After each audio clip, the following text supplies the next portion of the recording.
What up, folks, and welcome to another video. AC EVO. I said, of course, the EVO.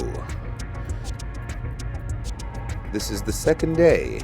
The initial update already happened. I was at work before, so I didn't get a chance to actually do it pre-first update. Anyway, in the M4, we are at Brands Hatch, my favorite track.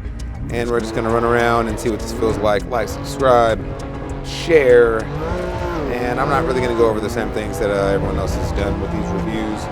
First impressions. I'm just really going to talk about how ACC was when it first came out, which was not great. Like 7 or 8 months later, you've got the final product. We're not going to see the final product of this until December. So everything today is initially a grain of salt, but I'll say, just like that stutter there, I haven't really messed with any of the graphical settings, and to be fair, this is straight out the box, and I'm just kind of checking things out.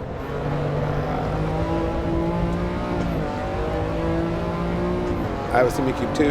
I went and found a setup that someone else put online, and I'm using that. And similar to the original Soda Corsa,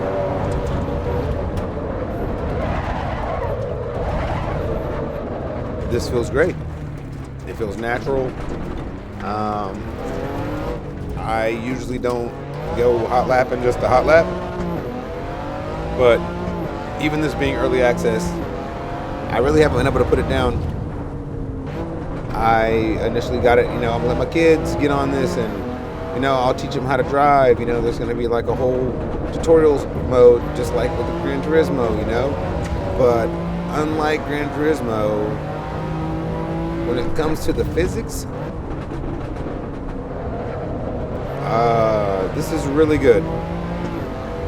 Every car feels different. Every car feels solid.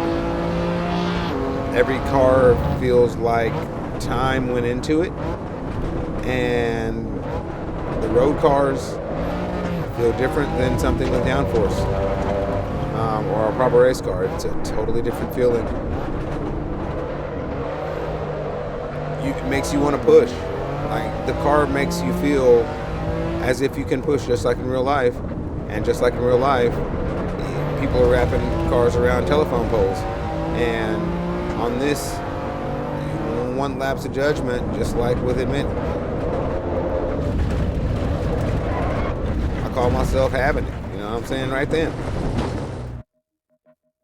Now, we kind of just went in to check with some of the stuff. Okay, I had it locked at 120.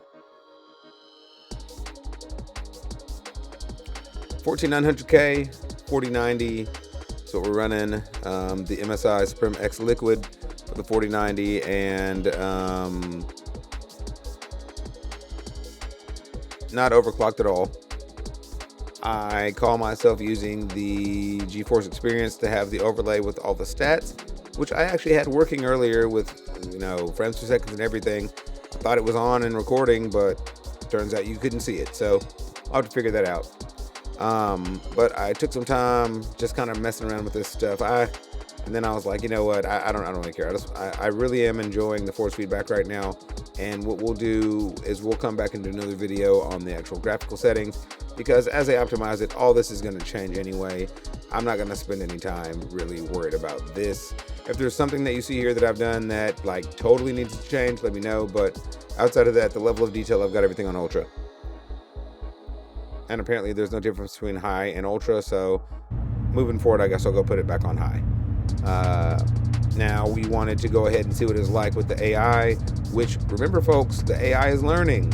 It's AI, so all this input that all this data we're giving it is teaching the AI how to race, which, funny enough, I've seen an improvement between just the first day, or excuse me, some of these videos have a day in between them, and the difference is, you can tell what people are driving if they're using the data like that immediately. They're having the AI learn.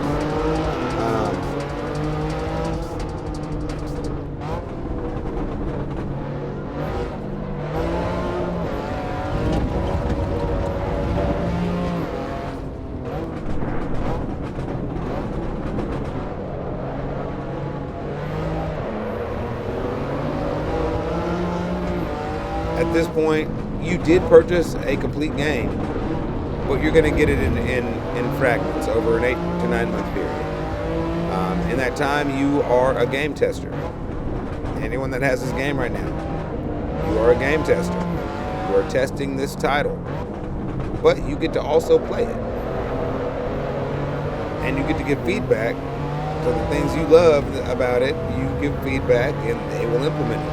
Usually you don't get to do this unless you've been an alpha tester or a previous beta tester, which these days, that's just how it is. I mean, this ain't 2001, you don't get the completed game ready for you to go. You might get the campaign ready to go. But until you see this game in a box on the shelf at Walmart for console, this game is not released. But I ain't gonna lie, you can feel the weight of the car, and this feels like it's heavy with power. Like my SUV, it feels like it's heavy with power, and he just did me into the gravel, which, funny enough, if it's raining and you go into the gravel, unless you keep your foot in that throttle, guess where you are staying?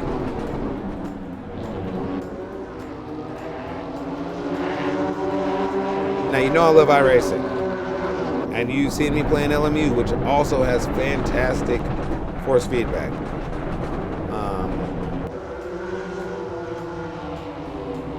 I'll be hard pressed to say that AC EVO may have the best force feedback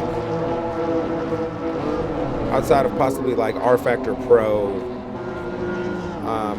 LMU is also very good, but like I said, that game's got some stuff. But in form of just, they built their own physics engine and graphics engine and everything for this game. And it shows. It's not like they went and got Unreal Engine 4 and, in my opinion, slapped some stuff together.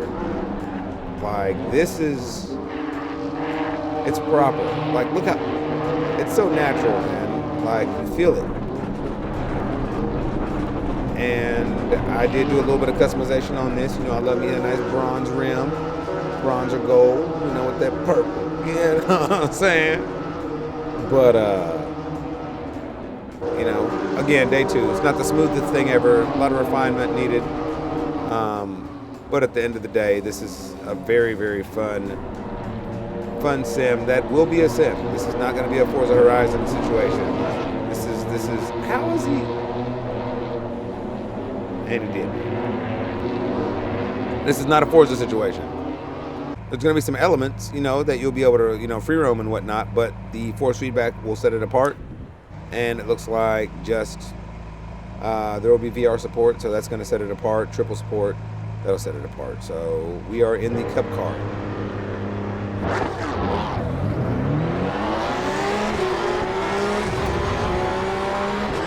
It feels violent. If you've seen Dirt Shooters videos, that's what this feels like. On the steering wheel, like you got to work it, you're sawing, but you have control. But it makes you want to go more. It makes you want to push more. This is the best Cup car in all of sim racing right now, hands down.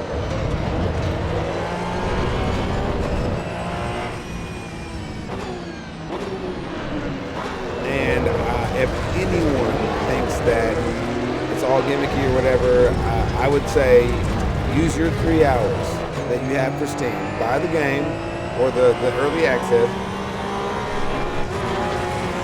Go hop in this car right here at Suzuka or no, Laguna Seca, and go rip like 10 laps.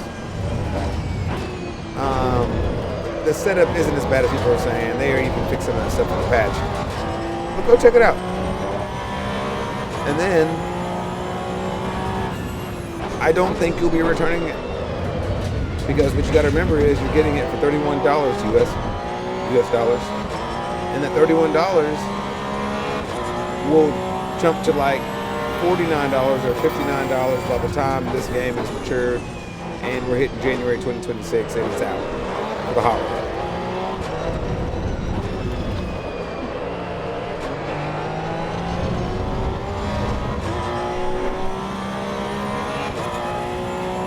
I own every sim.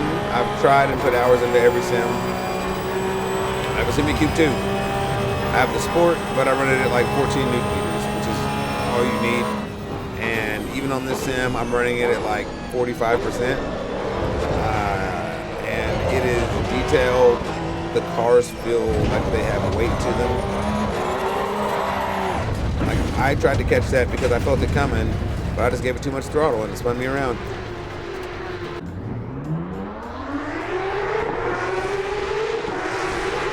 One of the milestones is going to be like a advanced replay editor and updater, but that's what's going down. I definitely suggest for the $31 picking this up, even if you don't touch it for 8 months. Just pick it up, get the discount. Probably going to give us some more perks, and you toss that all in your Steam library and come back to it. I'm not going to do a VR video on this yet because that's going to take some time for optimization. I did do a couple of laps. It's all right. It's going to need a lot of work, but at the end of the day, I mean, like, they thought about it in the beginning, along with triples. That's cool.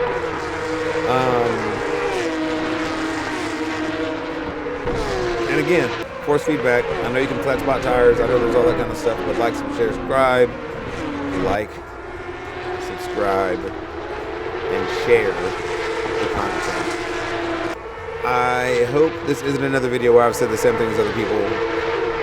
I'm a little more, firm with my belief in that the next 8 months are really going to be a situation where this game just gets better and better, and the haters and the doubters are going to eventually move over. Will this affect iRacing in any way? No. Because again, this is going to be a nice array of vehicles, but at the end of the day, I mean, like, iRacing does what it does, and they do it well, and they're continuing to get better. And their VR is next to, it's probably the best all-around experience that there is. But if you have comments or anything I've said is a bunch of hogwash, throw it down in the comments. We'll talk about it in the next video. I got another one of these where we're just kind of going into some of the customization and things of that nature. But we'll catch you guys on the next rip. Hopefully we'll get some more updates soon, but I'm really looking forward to the multiplayer aspect. And as you can see right here, the contact seems to be all right. Ooh. Yeah, he kept it moving. So thank you guys for watching. We'll catch you on the next rip. Darkness are out.